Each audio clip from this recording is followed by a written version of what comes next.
बता रही हूं। इस खबर के लिए दोस्तों आपसे थोड़ा सा वक्त की गुजारिश करूंगी कि निकालिए और इस रिपोर्ट को देखिए, थोड़े से वक्त की, क्योंकि जो इस देश में हो रहा है वो बड़ा भयानक और खतरनाक हो रहा है। इस देश के मुसलमानों के खिलाफ बहुत ही खतरनाक साजिश रची जा रही है, और वो भी बड़े लेवल पर। और इसको फंड कौन कर रहा है, पैसे कौन दे रहा है, सुनेंगे ना तो आपकी भी आंखें खुली की खुली रह जाएंगी, आंखें फटी हो जाएंगी आपकी कि आखिर इस देश में मुसलमानों की हैसियत आखिर है क्या।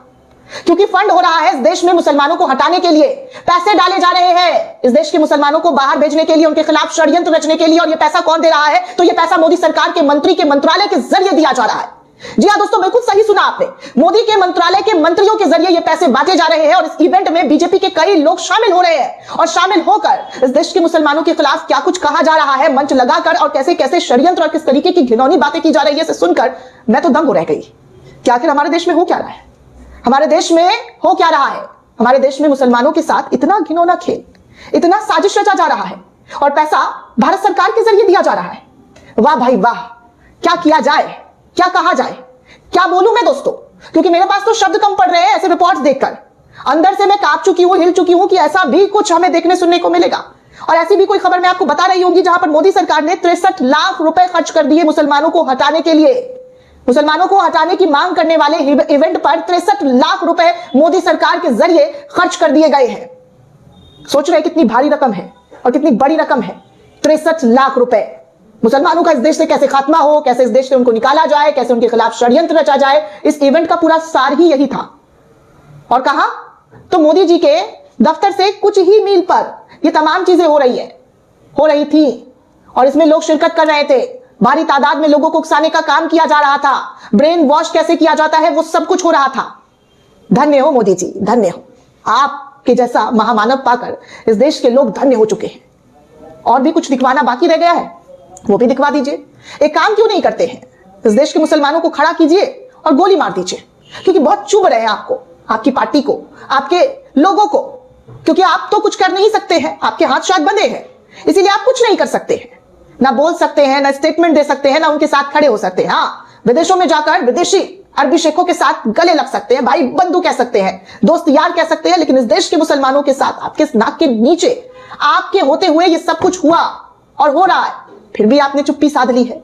दरअसल दोस्तों, द क्विंट की एक रिपोर्ट सामने आई है। इस रिपोर्ट को देखकर मैं दंग रह गई कि आखिर देश की राजधानी में भी ये सारे षड्यंत्र रचे जा रहे हैं। अब तक तो मैं उत्तर प्रदेश, मध्य प्रदेश, बिहार, झारखंड, राजस्थान, इन तमाम जगहों की ऐसी खबरें देख रही थी और आपको दिखा रही थी, लेकिन देश की राजधानी में भी एक बड़े लेवल का षड्यंत्र रचा जा रहा है। और इस इवेंट में मुसलमानों को कैसे खत्म किया जाए, इस देश के 25% मुसलमानों को कैसे बाहर निकाला जाए, इसको लेकर एक इवेंट करवाया गया, और इस इवेंट में सरकार के जरिए सरकारी पैसे दिए गए।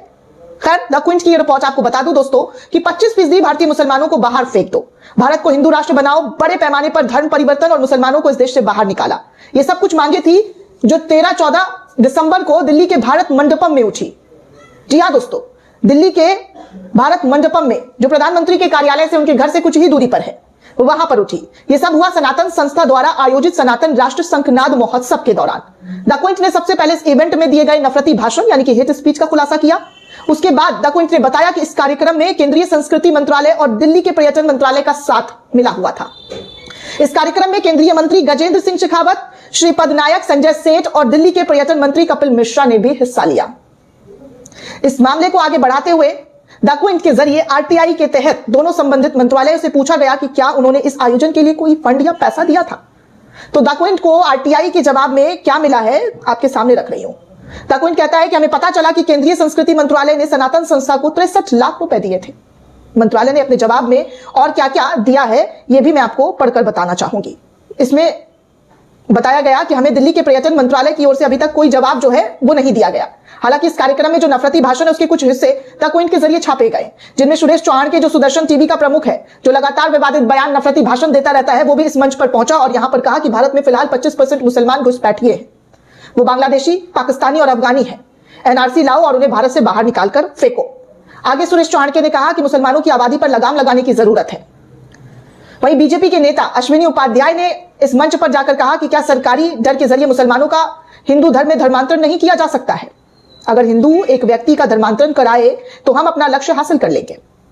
आगे उपाध्याय ने यह भी कहा कि यहां कोई बिजनेसमैन मौजूद है वो आसानी से अपने कर्मचारियों का धर्मांतरण करा सकते हैं। जी हाँ, यहाँ कई बिजनेसमैन मौजूद हैं, वो आसानी से अपने कर्मचारियों का धर्मांतरण करा सकते हैं और धर्मांतरण कराने के बाद वो अपना लक्ष्य हासिल कर लेंगे। आगे राहुल दीवान हिंदू फंड, इनके जरिए कहा जा रहा है कि हमें आक्रामक रणनीति की जरूरत है, हमें संवैधानिक हिंदू राष्ट्र चाहिए। अगर वो लड्डुओं में अमोनियम नाइट्रेट मिला दे तो लाखों हिंदुओं को मार दिया जाएगा, मारे जाएंगे। ऐसे ऐसे शब्दों का इस्तेमाल इस मंच पर किया गया है। मतलब खुद की बनाई हुई गाथा, खुद की बनाई हुई थ्योरी, स्टोरी इस मंच से सुनाई जा रही है। बड़ी मनोहर कथा सुनाई जा रही है कि कैसे मार दिया जा सकता है, कर दिया जा सकता है, और ये हो सकता है, वो हो सकता, सब काल्पनिक जो बातें हैं इस मंच से लोगों के दिमाग में भरने की पूरी कोशिश की। मुद्दा ये नहीं है दोस्तों कि 63 लाख रुपए कोई बड़ी रकम है या छोटी। सवाल तो ये है कि टैक्स भरने वाली जनता का पैसा ऐसे कार्यक्रमों में क्यों इस्तेमाल किया जा रहा है जहां एक पूरे समुदाय के खिलाफ उनकी सफाई की बात की जा रही है। आखिर टैक्स पेयर उस कार्यक्रम का बिल क्यों भरे जो हिंदू राष्ट्र की मांग सीधे तौर पर हमारे संविधान के खिलाफ कर रहा है। सोचने वाली बात है दोस्तों कि आखिर इस तरीके की चीजें इस देश के टैक्स पेयर क्यों करे जो सीधे तौर पर संविधान के खिलाफ जा रहा है। और हमारे देश की सरकार देखिए कितनी बेहतरीन सरकार है, 21 तोपों की सलामी देनी चाहिए इनको। तो ऐसे ऐसे कार्यक्रम में ये लोग पैसा दे रहे हैं। मैं सवाल पूछना चाहती हूं प्रधानमंत्री नरेंद्र मोदी जी, इस देश के मुसलमान आपको इतने खटक रहे हैं कि आप उनके खिलाफ पैसे बांट रहे हैं, आपका मंत्रालय उनके खिलाफ पैसे बांट रहा है। इतने बुरे इस देश के मुसलमान, तो एक साथ खत्म कीजिए ना कहानी। क्यों रोज रोज का हंगामा, रोज रोज का बवाल इस देश को देखने को मिल रहा है? एक तरफा वोट मिलेगा या फिर और कोई प्लानिंग प्लॉटिंग चल रही है ऐसे संगठनों के जरिए? क्योंकि आपके मंत्रालय के जरिए पैसे तो भर भर कर दिए जा रहे हैं इस देश में मुसलमानों को निकालने के लिए। ऐसे ऐसे इवेंट्स हो रहे हैं, क्या इसका मकसद है? देखो तो लगता है बहुत छोटी सी चीज है, लेकिन अगर सोच कर देखिए दोस्तों तो